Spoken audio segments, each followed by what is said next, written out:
LinkedIn presents.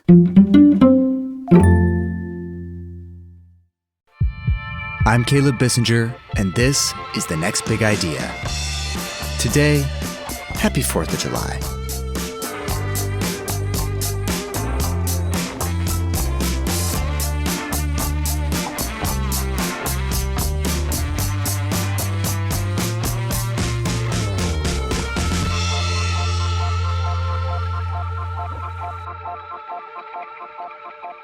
I am descended from Benjamin Franklin.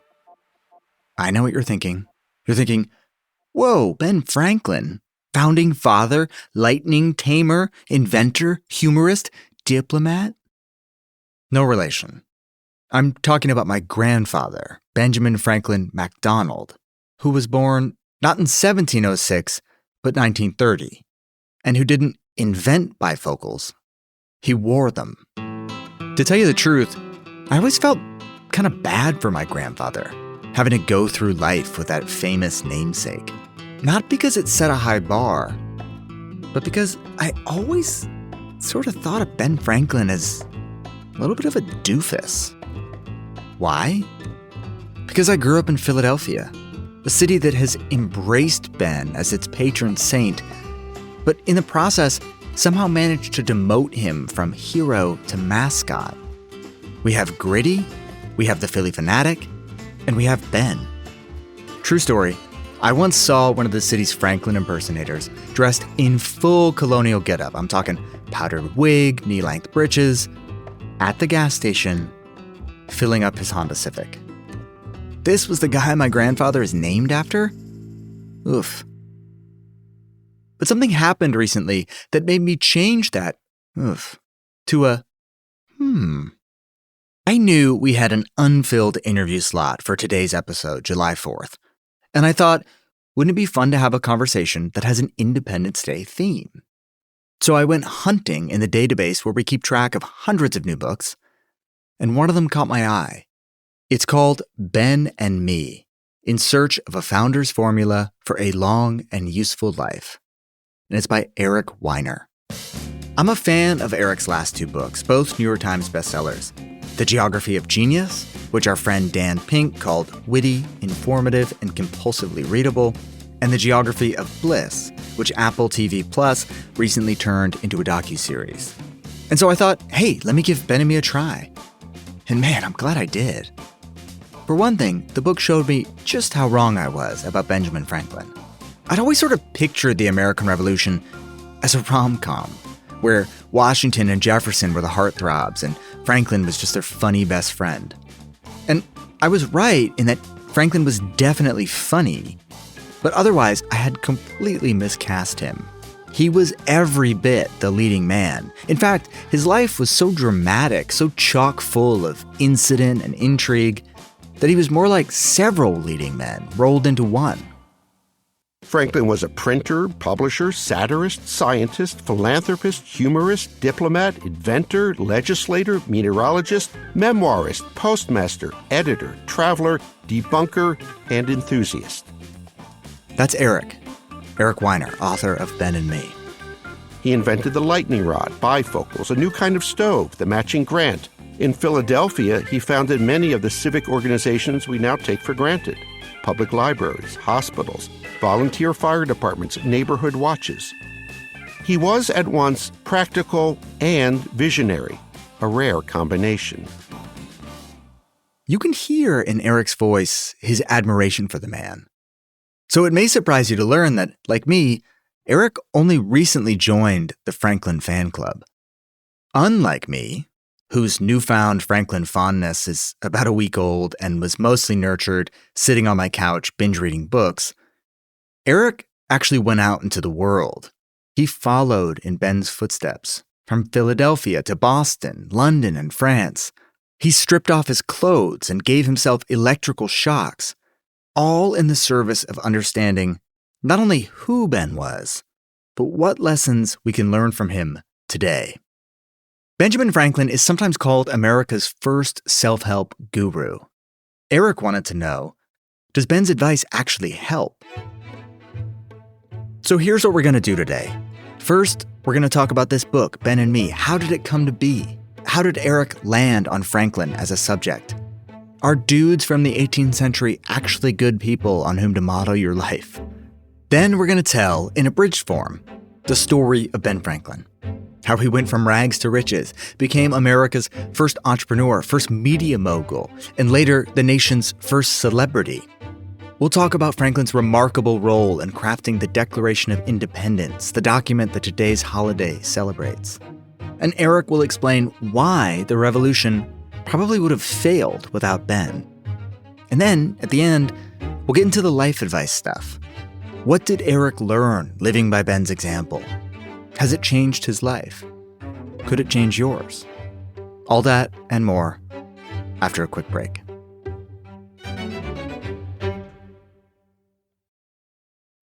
The LinkedIn Podcast Network is sponsored by TIAA. TIAA makes you a retirement promise, a promise of a guaranteed retirement paycheck for life. Learn more at TIAA.org/promisespayoff.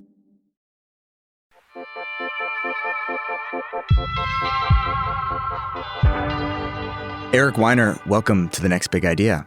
Hey, Caleb. Happy to be with you. So in many ways, Eric, I think you're actually a pretty unlikely person to write a book about Benjamin Franklin.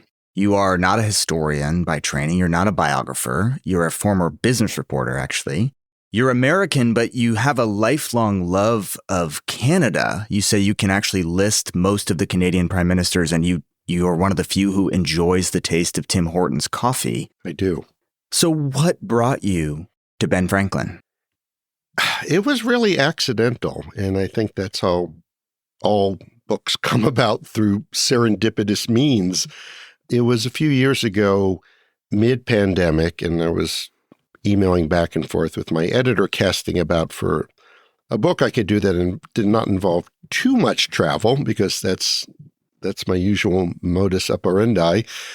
And he said, maybe you should do a book on UFOs. UFOs are hot. I'm like, oh, God, I really don't want to do a book on UFOs. But I wanted to keep my editor happy. So I said, only thing I could say, I'll look into it. And I did look into it, and I stumbled across, in my research, this article, Our Founding Fathers Alien Obsessed. And I'm like, what? And it turns out many of them did believe in intelligent life out there in the universe. Plurality of worlds, they called it. And one of them was Ben Franklin. And I'm like, Ben Franklin. I hadn't given him much thought, any more than most Americans. See him on the $100 bill occasionally when I have them. And I started to dig into his life, and I realized it was much more to him than this cartoonish image we have of, the portly man flying his electrified kite and flirting with the ladies of Paris, both of which are kind of true, sort of. But there was much more to him than that. And, I'll be honest, at the time, and still, I was getting a bit older and a big birthday was approaching. And I'm like, we don't really have very good models for aging in this country. We have models for how to stay young, via Botox and whatever else. But we don't really have models for how to age well. And Franklin lived until 84. And the last third of his life was by far the most productive, and I think the happiest. And I thought, you know what? Let me find out more about this guy. You described him having in the public imagination, a cartoonish image, but I think he also has an appealing image, right? Everyone loves Ben. Everyone loves Ben. Yeah. I love the epigraph of your book, which is a line from Walter Isaacson, who's been on the show, a friend of the pod. And he says, Ben Franklin is the founder who winks at us. And in fact, you have Ben winking at us on the cover of your book. Why is he approachable in a way that his contemporaries, that Jefferson or Washington or Adams, just don't feel? Look, he was what today we'd call a man of the people. He had only 2 years of formal education. So Franklin was what today we'd call blue collar, and what at the time they called a leather apron man, which I kind of like, because they would wear these leather aprons in the print shop. So he never forgot where he came from, even as he became famous. And he had this way about him. The humor is a big part of it, I think. I can't really picture Washington or Jefferson or Adams certainly telling jokes at the bar, getting people laughing in the aisles. But Franklin had that ability. So he was just more approachable. Also, he had this love affair with technology. I mean, again, I cannot picture Washington or Jefferson, firing up their laptop, but I could totally see Ben taking out his MacBook Air Pro and his noise-canceling headphones and start pecking away. Yeah, we can see him with his own Substack, maybe a YouTube channel. He would totally have a podcast. Substack. He would have a podcast. He might even invent the podcast, I think. We're living in a time when I think it has become uncool, even problematic, to sort of look back at the Founding Fathers and do anything besides sort of catalog their sins and their faults. Cancel them. Yeah.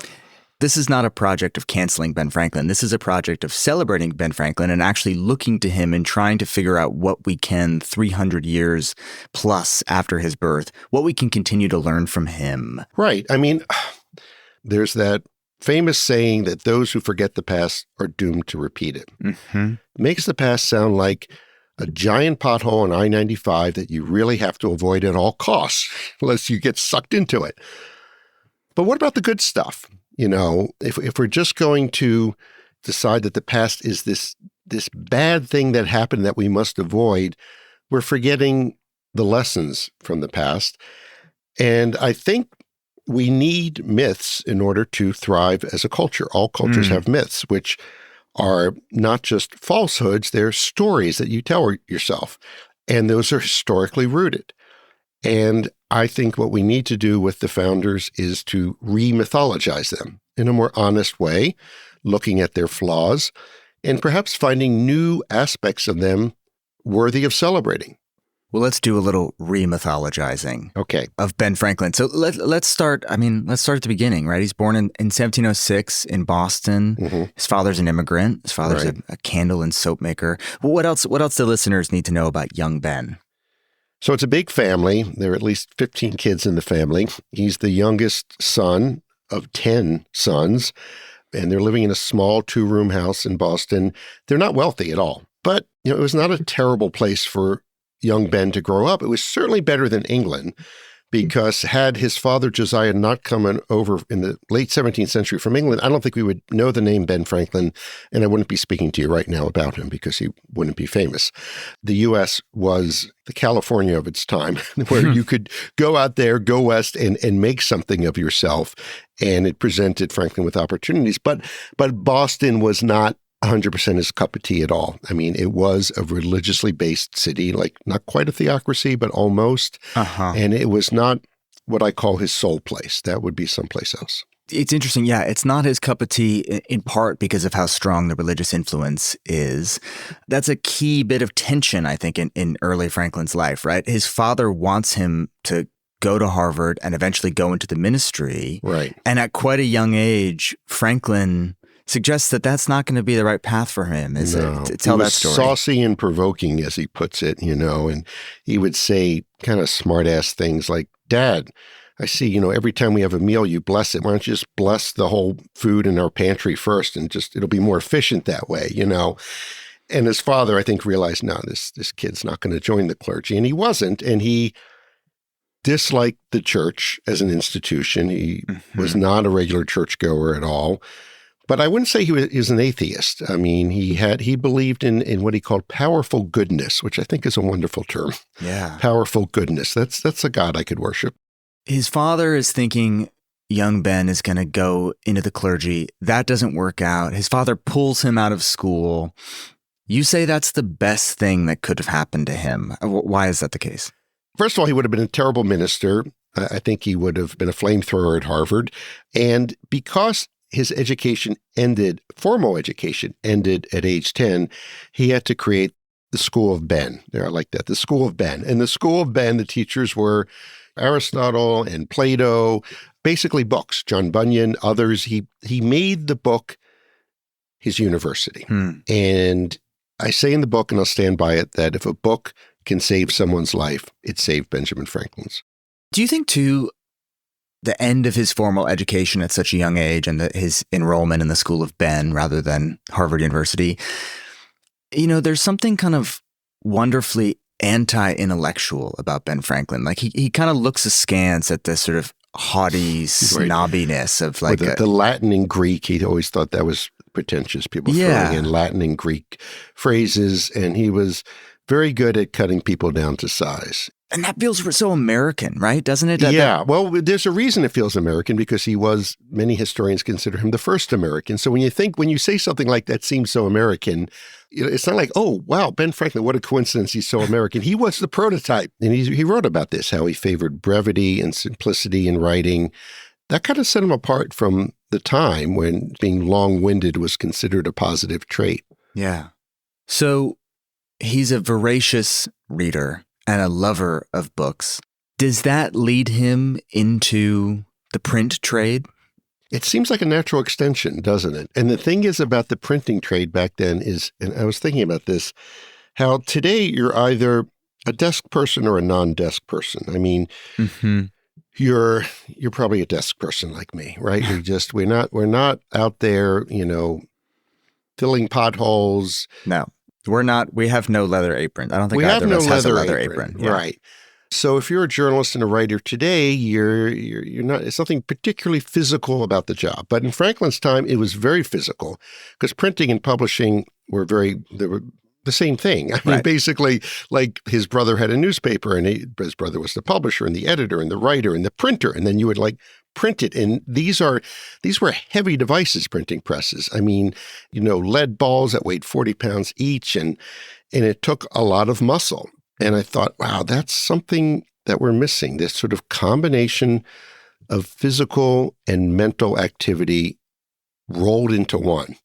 That combination of physical and mental, that actually comes to shape Franklin as a writer, right? Talk a little bit about that, like the way that he learns how you set type. Yeah, you set it upside down and backwards. So my theory, and I think it's a good one, is that helped him understand other perspectives. He was a very empathetic person, and he could always see a different point of view. He could see the world through others' eyes. And I think being a printer and always having to look at the world from a different angle helped him. Maybe not consciously, but I think it did.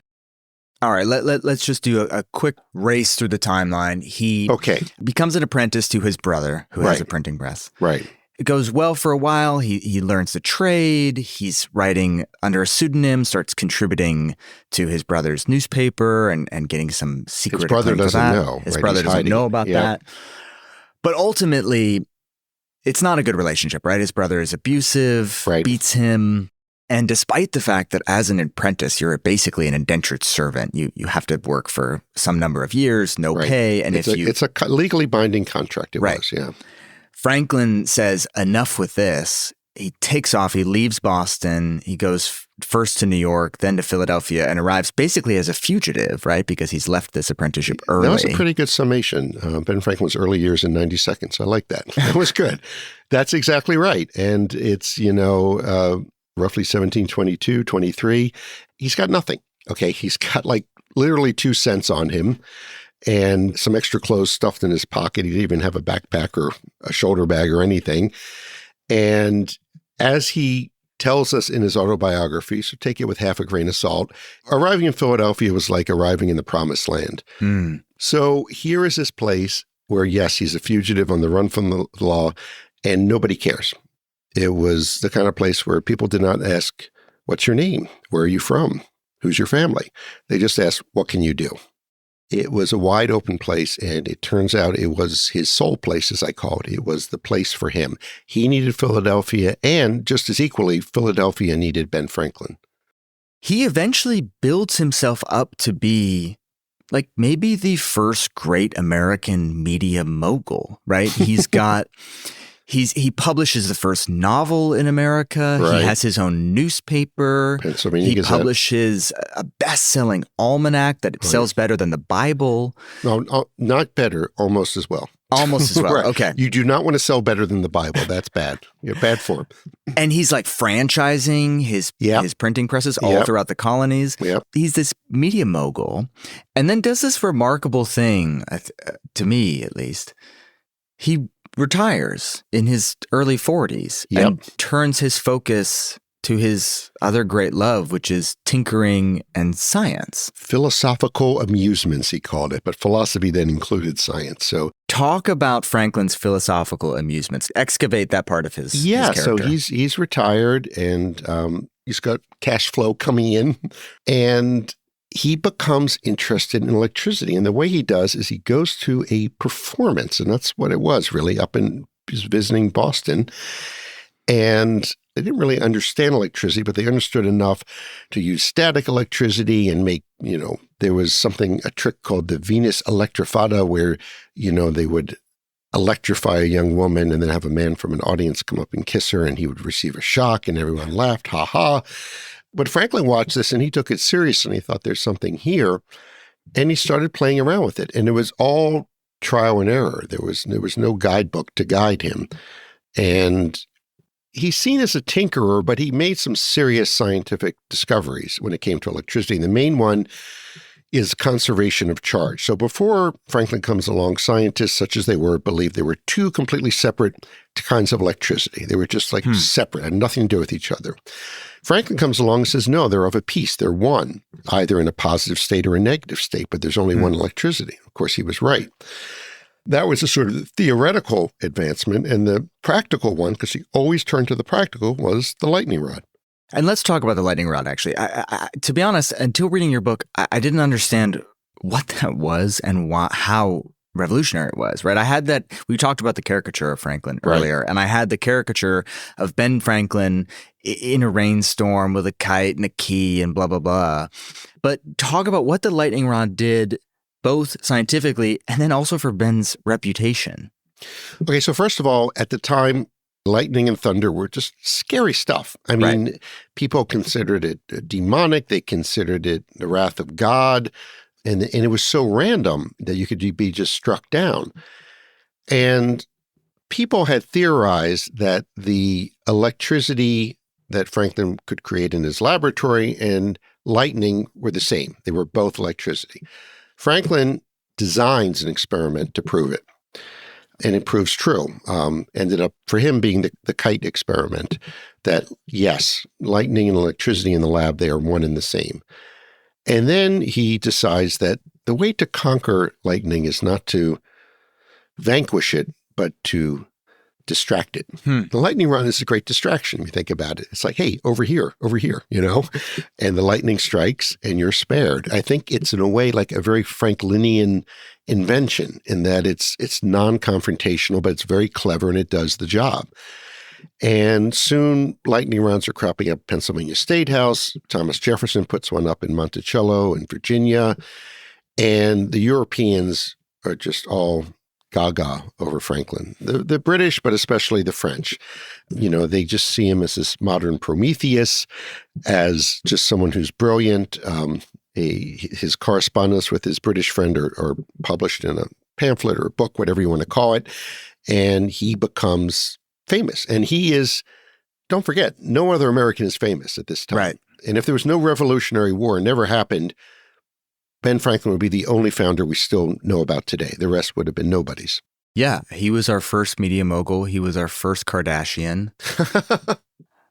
He was also the first influencer. We can talk about that. He was an excellent influencer. Say more about that. What do you mean? What do you mean by that? Well, I mean, so he's famous in France, and he's wildly famous, and he leverages that fame to his benefit and uses it for good. Say he wanted to, start a hospital in Pennsylvania. He would write an anonymous letter in the Pennsylvania Gazette, newspaper he owns, and would say, hey, we really could use a hospital. It'd be such a great idea. He's planting seeds, right, for the hospital. But he's not attaching his name to it because maybe some people don't like Ben Franklin, but they'll like the idea. So I guess he was not like our influencers in that there was much less ego involved. Yeah. But he was able to move public opinion in very subtle and smart ways. What's so amazing is that if the Revolutionary War had never happened and all Ben Franklin had ever done was create the lightning rod, he would still have been the most famous American and would be the only founding father we still talk about. Right. And yet, The lightning rod is one of like several dozen things he created. I mean, the bifocal, a clean burning stove. He Flexible starts the catheter. Don't forget the flexible catheter. Can't forget the flexible No. catheter. And civic things, right? The first lending library, the first volunteer fire company. Matching grant. He also he's interested in health, right? So you mentioned earlier he lifted weights. He was an avid swimmer. Never smoked. And he predicted tobacco would go out of fashion in 100 years. Right idea, just he was off by a century. It took 2 centuries at least. He was sort of one of the first to posit that colds, you don't catch a cold from being cold, that it is a contagious disease, contagious virus. Mm-hmm. He was in favor of fresh air. He was in favor, and I'm glad you brought the fresh air thing up because he was also a real proponent of something called an air bath, which I gather you have also, you've gotten into yourself, Eric. Yeah, it sounds very California, doesn't it? Air bathing. Can't you see like, well, there's, people in California love to talk about forest bathing, and this right, is so air bathing. I want to open up a chain of air bathing salons in LA. What do you think? I love it. Let's go. Okay, so here's we can what franchise them Franklin style. Exactly. Here's what air bathing is. The year is roughly 1762. Franklin's living in London. He had a routine. He was a man of habit, and he would wake up every morning and go to his study, which faced this small street, Craven Street, and he would open the windows because he believes in fresh air, and then he would strip naked, just let it all hang out, and he would walk around his study and just think, maybe read. He said he found it very agreeable. Neighbors probably less so, I think. Occasionally he'd go back to sleep, still in the nude, and have the most pleasant dreams in the world, pleasant sleep. And he mentions it to a doctor friend, and he calls it air bathing. And the only way we know about it is that the doctor friend writes it up like in a medical journal, and it gets some serious attention. And he continued to do this for the rest of his life. And yes, I did attempt to recreate air bathing back in my home office in Silver Spring, Maryland. It went okay. I can't say I've made it a regular practice, but I did find, and this is absolutely true, that when I was air bathing, the words flowed more freely when I was writing. So I think my inhibitions were lifted. Huh. But you have to make sure you don't have any Zoom calls scheduled that day when you're air bathing because that could be problematic. Yeah, unless you're Jeffrey Toobin.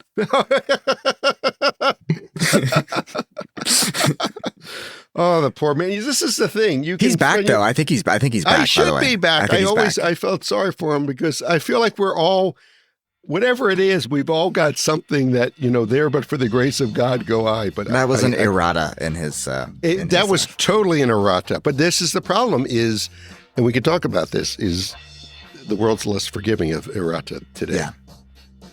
You're probably wondering, what's an errata? Eric and I will get to that a little bit later in the show. But first, we're going to talk about the time Ben Franklin made the single most important line edit in the history of the English language. Am I being hyperbolic? I don't know. You be the judge. Stay tuned to find out.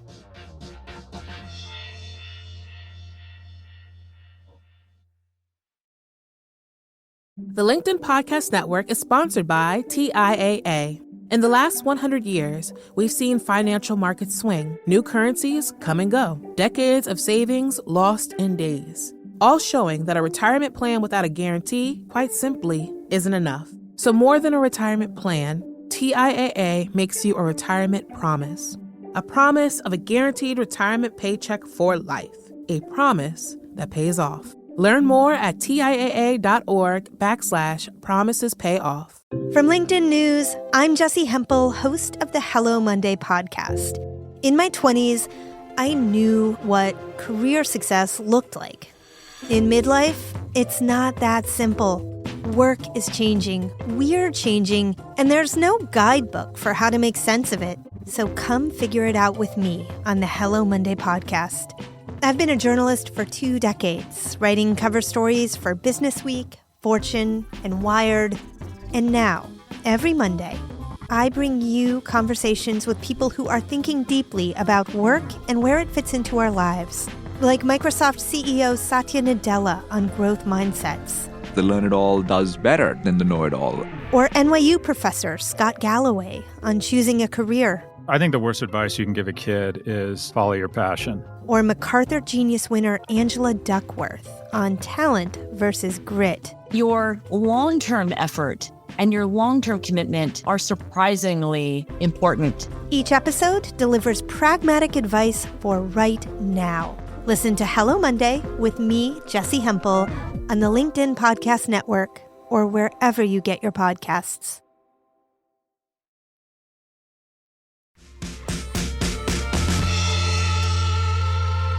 All right, so we've talked about Ben, the publisher, the media mogul. We've talked about Ben, the scientist. Let's talk about him as a statesman. So today, he's one of the founding fathers, but he was not a born revolutionary, was he? He was a loyal subject of the king for the vast majority of his life until age 69. And when he moves to London in 1757, he says he's going home to England. And he writes that not only is it improbable that there would be a break between Britain and her colonies, it is, he said, this is a quote, impossible. That's 1757.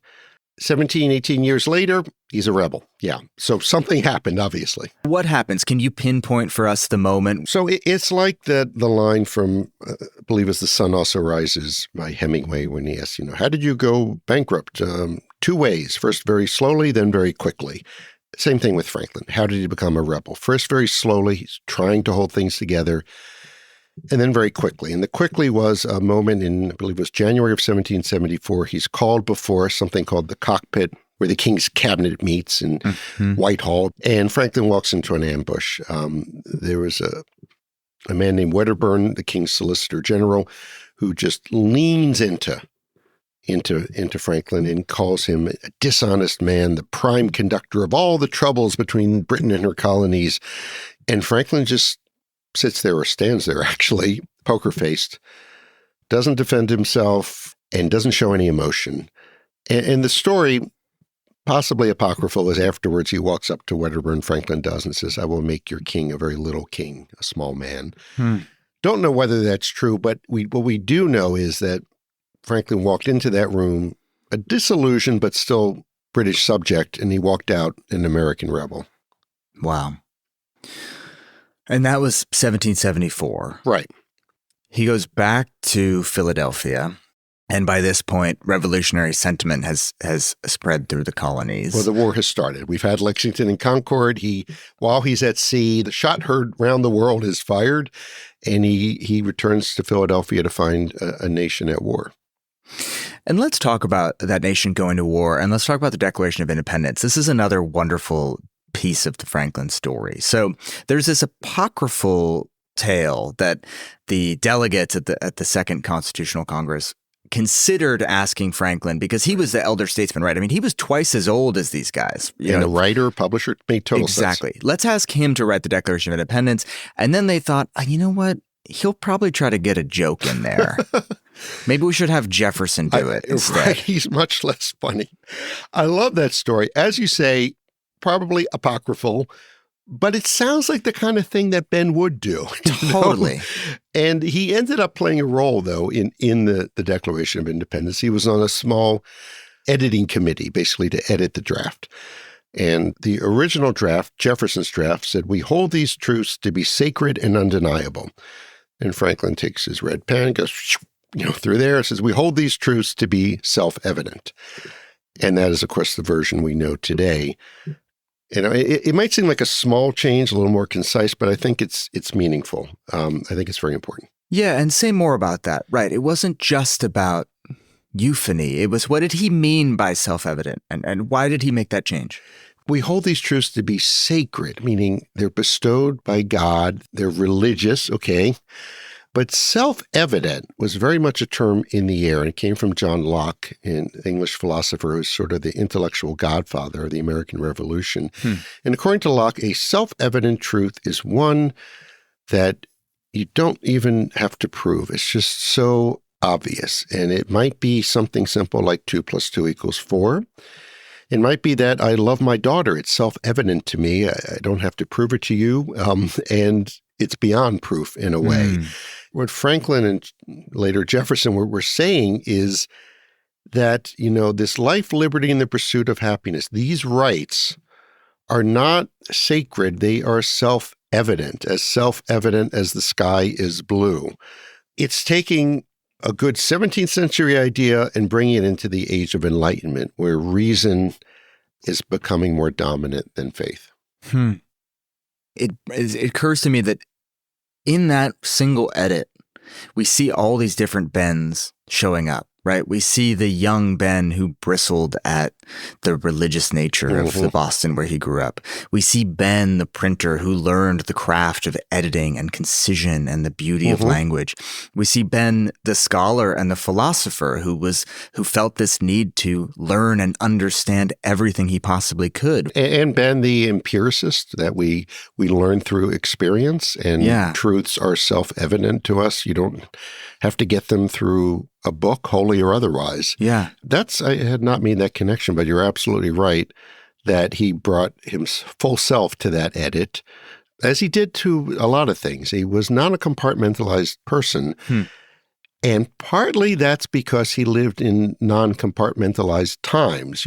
Now he'd have to choose, right? You're interested in studying electricity? Okay, you can be an electrical engineer. You can go study for 8 years, or whatever. Right. Oh, you're interested in medicine? Go to medical school. You're a writer? Well, it's an MFA program we can get you in. So he was able, partly because of the times and partly because of the place. America was like all hands on deck. We need you to do everything.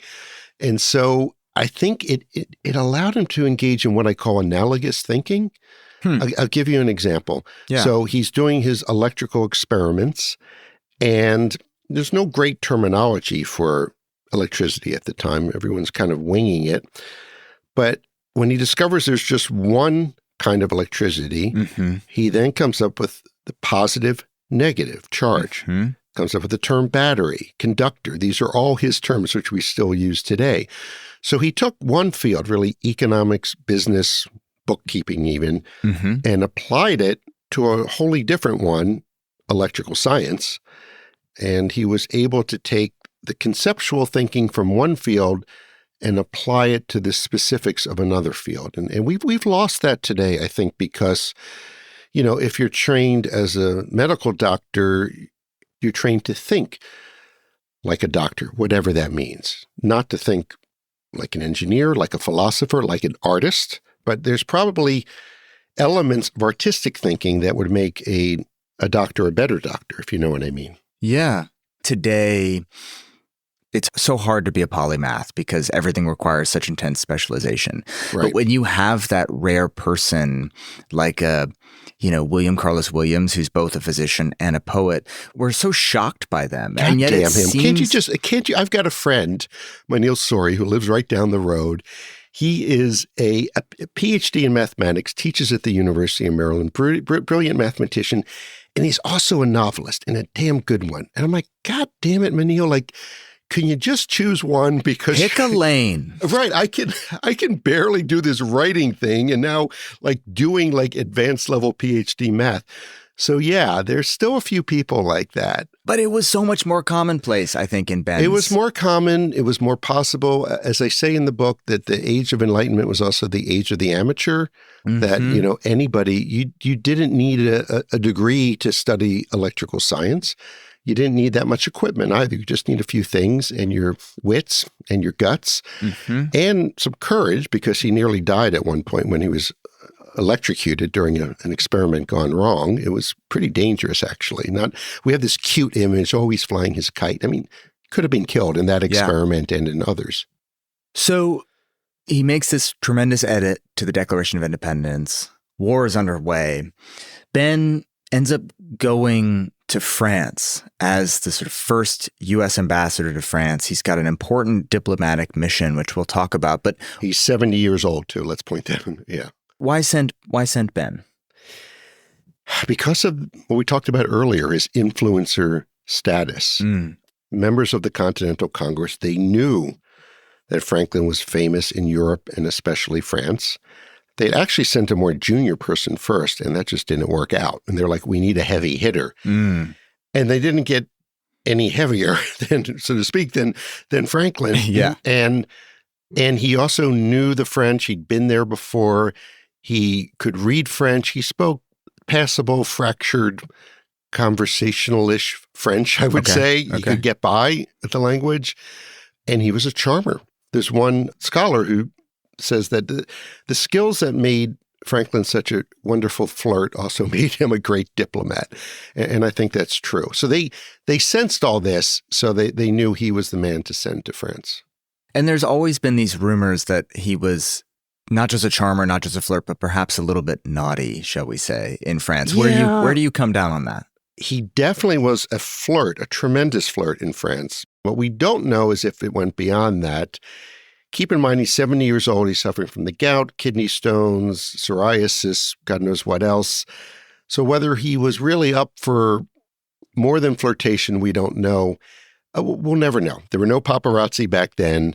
There's no evidence that he bed hopping, but as they say, absence of evidence is not evidence of absence. We just don't know. I love that point, though, that you made a minute ago, that his ability to charm, his ability to flirt, that winking quality of Ben Franklin is what leads the French to ultimately decide to come in on the side of the Americans. I mean, other things are happening, right? Key battles, right? Like Saratoga, I think, influences them. That certainly helped. But it really feels like it's Ben's charm campaign, charm offensive. It is. And charm offensive sounds a little superficial, but it wasn't. It was first of all, he had genuine affection for the French. He almost, in fact, considered staying there when his term was up. Franklin and the French shared a love of life, of drinking and talking and playing chess till all hours of the evening. Mm-hmm. And so it was genuine. It was not just an act. But he was very good at figuring out where their interests lie. And one historian said Franklin had the good sense not to annoy the French, which is not that easy, you know? They can get annoyed now and then. I've annoyed French waiters, you know, and he didn't. And I think it's fair to say that without Franklin there, the French would not have ponied up all this money in aid and military support, actual warships, et cetera, and that the U.S. likely would have lost the war and there would be no United States. So he really, even though he wasn't in battle like George Washington, he definitely helped win the war. Yeah, the scale of France's support is staggering. I mean, I think you say in the book that they contributed the equivalent of what today would be $1.4 billion in loans and gifts, and 90% of the gunpowder. I mean, it's amazing. The French are supplying like buttons for uniforms, and very stylish uniforms, I imagine. I would think. Yeah, something nice. And ammunition and guns and all kinds of supplies. And it's coming from the French government, and it's coming from wealthy French people who are contributing too. I mean, it's sort of like the U.S. and Ukraine right now. The war, most Americans see there's a good guy and a bad guy in that war. And without getting in too deeply, that's how most of us feel. And the U.S. government is supplying aid, but individuals are as well. Mm-hmm. So we've been talking about Ben the statesman. He comes back and he has sort of a brief chapter as Ben the politician, right? Helping to craft the Constitution. Mm-hmm. What's his legacy there? Okay, so now he's 81 years old, and once again he attempts to retire, fails. His physical health is quite poor. In fact, some days he has to be carried just a block or two from his house to the convention hall. But his mind is sharp. Everyone who meets him says his mind is sharp. And he's not like the person shaping the Constitution. That really fell to much younger people like James Madison, Alexander Hamilton. But he plays an important role, sort of the wise elder role. And really, it was at the end when it's still up in the air. They've been going at it for weeks and weeks. Is it going to pass? And he gives this speech. I think it's one of the greatest speeches of all time, not just political speeches. And he says, pretty close to these words, you know, gentlemen, you probably have doubts about this document. I do too. But the older I get, the more I've doubted my convictions because I have been so many times I've been proved wrong when presented with new evidence. So I encourage you to essentially embrace your doubt and sign it anyway. It was an ode to doubt. It was brilliant, and I think it's relevant that we don't have doubts today. And it's considered a flaw to change your positions. Politicians would say, As I've said consistently all along, the earth is flat, and I'm sticking to that view, but I'm consistent. Like, no, when you're presented with new evidence that the earth is round, you should say, I used to think the earth was flat, but now I see it's round. And Franklin was willing to change his mind. He changed his mind about slavery. He changed his mind about democracy. And he did this later in life when many of us become just more set in our ways. So I think that's his greatest legacy from the Constitutional Convention. When we come back, Eric shares the 5 life lessons he learned after years of studying Ben Franklin. Lessons he's now applying to his daily life. Lessons you can apply to yours. Stick around. These are good. You don't want to miss them. Here's another thing Franklin did. In his early 20s, he founded something called the Junto, better known as the Leather Apron Club. On Friday nights, Franklin, artisans, tradesmen from Philadelphia would meet to debate the issues of the day, to talk philosophy and self-improvement, to figure out how to get ahead at work. It just so happens that the Leather Apron Club still exists. Only now, it's called the Next Big Idea Club. Here's how it works. Every quarter, our curators, we think of them as our Ben Franklins, Adam Grant, Susan Cain, Malcolm Gladwell, and Daniel Pink, handpick the 2 best new nonfiction books. We send them to your door, and then we invite you to talk about them. If you become a member, you have the opportunity to engage directly with the authors, to attend private events, to network with fellow club members in our exclusive LinkedIn group. You'll even get ad-free access to this podcast and tons of other benefits. To become a member of this the Next Big Idea Club, go to nextbigideaclub.com, sign up for an executive membership, and use the code PODCAST at checkout to get 20% off.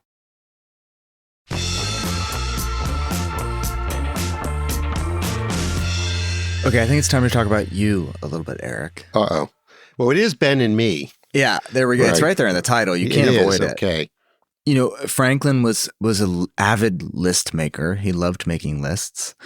You made a list for us at the Next Big Idea Club of a couple of lessons, 5 lessons that you took away from your time studying Ben Franklin, rooming in your mind with Ben Franklin, picturing Ben Franklin airbathing.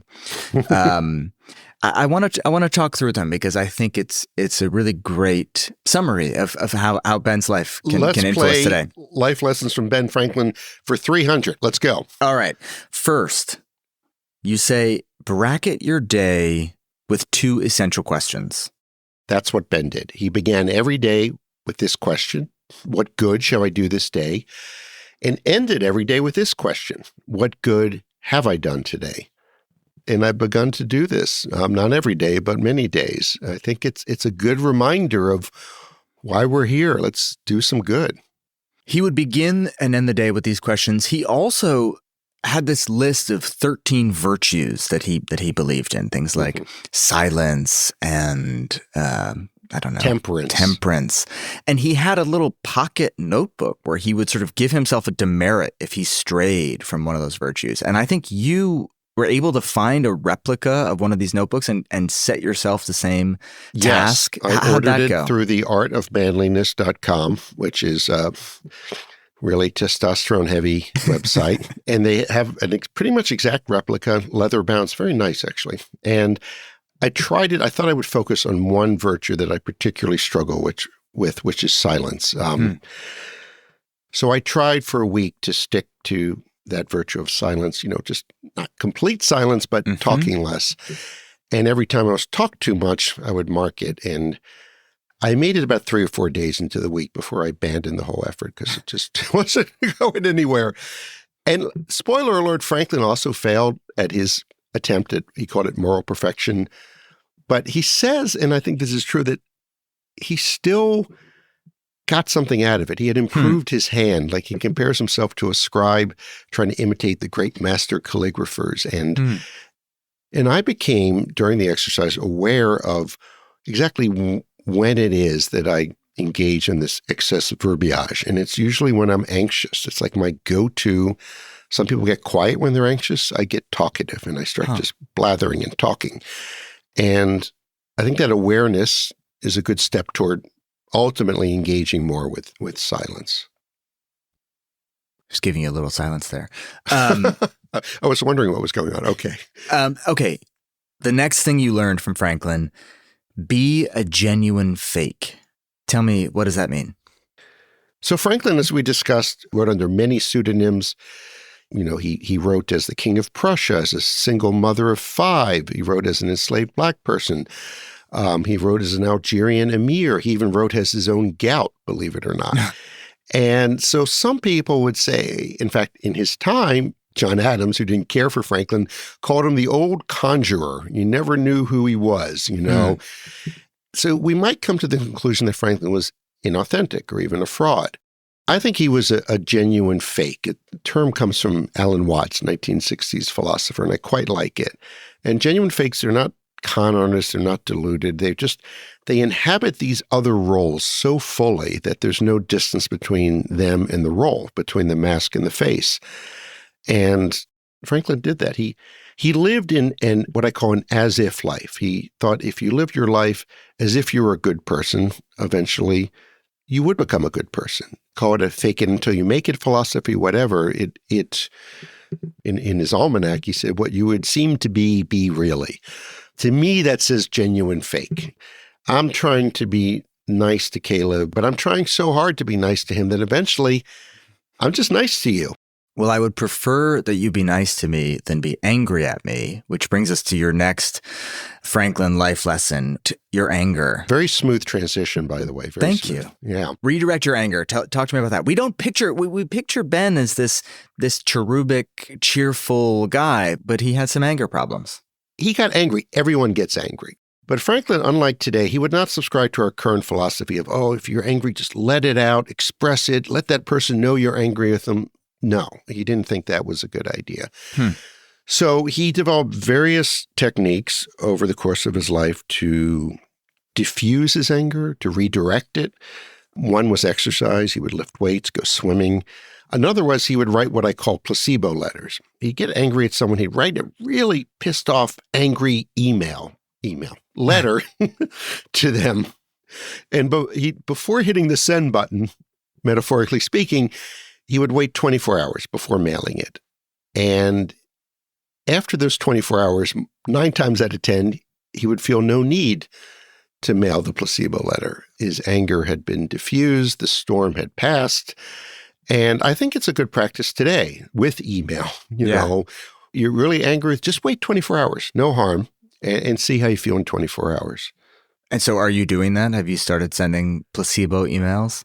Yeah, And when I don't, this is a true story, is I won't say with whom, but I was working on an editorial project and I got really mad at the person. And I just thought they were mistreating me. And I wrote this angry email and I showed it to my wife. And she's like, you should do what Ben did, wait 24 hours. And I didn't listen to her or Ben. And I sent it and it ended up blowing up in my face. And I realized I was just pepped up on caffeine at the time and I didn't really mean it. And I spent a good week sort of reeling that one back in and undoing the damage. So when I don't follow Ben's rule, I get into trouble. Okay, next kernel of wisdom, flip the power dynamic. What's that all about? This is the Ben Franklin effect. Heard of it? No. Okay. Well, here's what it is. It's named after Ben, as you probably guessed. He stumbled across it in the 1730s in Pennsylvania. He's a lowly clerk at the Pennsylvania Assembly, and there's this fancy, wealthy gentleman, doesn't much care for Ben, is about to make life miserable for him. So what does Ben do? Well, he could kowtow to the man, fawn on him, do favors for him. Instead, Ben does something quite different. He asks the man to do a favor for him. He's like, hey, guy, I understand you have this rare and valuable book. I've heard about it. Can I borrow it for a few days? The man says, sure. Ben borrows it, returns it with a nice note, and they get on swimmingly after then. And more recently, social scientists have looked into it and done studies, and they determined that, in fact, it is true. We don't like people who are nice to us. We like people to whom we are nice. Okay, final piece of Ben wisdom. Lighten up. Just lighten up. Yeah, just it's a Declaration of Independence, but it doesn't mean it wouldn't benefit from a joke in there somewhere. I mean, not at the opening, but somewhere, He just never took himself too seriously. He always had what some Christians called holy indifference, just not caring too much about outcomes. But as I write in the book, humor, I think, can serve two very different purposes. It can reveal truth, right? Like when you're writing a satire and you're revealing the truth about a leader and trying to do it without getting killed. Mm-hmm. But it can also conceal truth. Like if we're having a conversation and you say something that's getting too close to the bone, too close to some emotional truth about myself, I might make a joke to deflect it. And I realized researching this book that I tend to do that a little too much. And Franklin was cautious about that. I don't think he made that mistake, at least not as often as I do. I think, he made useful jokes, and when it was time to get real, he got real. I think there's a sixth little bit of Franklin wisdom that I would throw out. All right. Which is, we mentioned this earlier, but I would say embrace the errata. Yeah. That was a new word for me. I didn't know that word. Can you tell listeners what that means, like literally what an errata is, and how Ben used it metaphorically in his own life? So errata it's a printer's term, and an erratum, the singular, I learned, is a mistake that appears in a finished printed piece, say a book. And let me tell you, every new book that's published in the U.S., pretty much without exception, has at least one erratum in it, a typo, something that's wrong. And what do printers do, publishers? They don't fret about it. They don't say, go to confessional in church, forgive me, Father, for I have sinned, and there's a typo on page 243. They fix it and issue a new and improved edition. Yeah.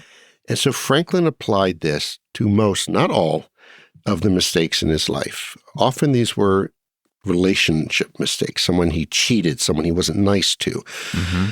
And he would go back and fix them. And his philosophy was, okay, you make a mistake, it's fixable. You can always start over. And I'd say maybe the biggest errata that he fixed or attempted to fix in his life was his relationship with slavery, right? Ben Franklin owned slaves. Right. Ben Franklin used his newspaper to promote the sale of slaves and profited from the slave trade. Absolutely. In so doing. But at the end of his life was a passionate abolitionist, right? It took him a while to get there. And that chapter I call Belated Ben, because it was belated. Looking back at his correspondence and his records, you see it's a slow burn that he at first begins to question slavery for the wrong reasons. Like, it'll make whites lazy because they don't have to do any work, okay? But then he's asked to get involved in this school in Philadelphia for Black people, enslaved and free Black people. And he visits the school and discovers that, this sounds almost like, it definitely sounds demeaning and almost racist itself, but he says to the effect of, Black kids can learn every bit as well as white kids. Self-evident to us now, not at Franklin's time, and Jefferson never came around to that conclusion. And then he sees the immorality of slavery. And so by the time he's back in Philadelphia as a 7-year-old and then in his 80s, he is, as you say, a vocal abolitionist and freed his slaves, and he's president of the Pennsylvania Society for the Abolition of Slavery. And the last piece of public writing that he ever published, a few weeks before his death, was a satire mocking the institution of slavery very effectively. And to me, that's what I find redemptive about his earlier abhorrent views on slavery. And look, I know there's some people would say we have nothing to learn from Franklin. He enslaved human beings. Mm-hmm. I would say, yes, let's look at that in the daylight, but let's also look at the fact that he did change his mind and that is something noble and worthwhile. And to me, that trajectory is the positive lesson from his life. You studied Ben's life. You traveled all over and visited his haunts, from Boston to Philadelphia to London to France. Was there a place or a moment on that journey where you felt you came the closest to Ben, where you felt like you could almost close your eyes, reach out and touch him? That's a good question. Because of the physicality of it, it probably was his house on Craven Street in London. And I remember one day, all the tourists were gone for the day, and the staff had basically left and said, lock up when you leave. And I was alone in this room, his Ben Franklin's study. And there was light streaming in. And that's when I stripped off my clothes. No, that's when I could really just, it was in no hurry, and I could just picture him there. He was not yet flipped to the rebel side. I can picture what was going through his mind. He was at a pivotal point in his life. And I could see him there. I could not just see him there, I could feel him there in that room. That was Eric Weiner, author of the new book, Ben and Me, In Search of a Founder's Formula for a Long and Useful Life. Thank you for spending part of this holiday with me. If you had a good time, if you generally have a good time listening to the show, the best thing you can do to support us is leave us a review and a 5-star rating on Apple Podcasts. Today's episode, much like one of Franklin's newspapers, was written, edited, and produced by me, Caleb Bissinger. It was sound designed by the brilliant Bostonian Mike Toda, and it would not have reached your ears were it not for the support we receive from the LinkedIn Podcast Network. Our executive producer, who's a fellow Franklin fanboy, I should add, is Rufus Griscom. And speaking of Rufus, he'll be back on Monday, that's right, Monday, for the first of a 2-part series on nutrition, featuring Casey Means. She's the #1 New York Times bestselling author of Good Energy. It's a fantastic conversation. Part 1 on Monday, Part 2 on Thursday. You will not want to miss either one. Hope to see you then.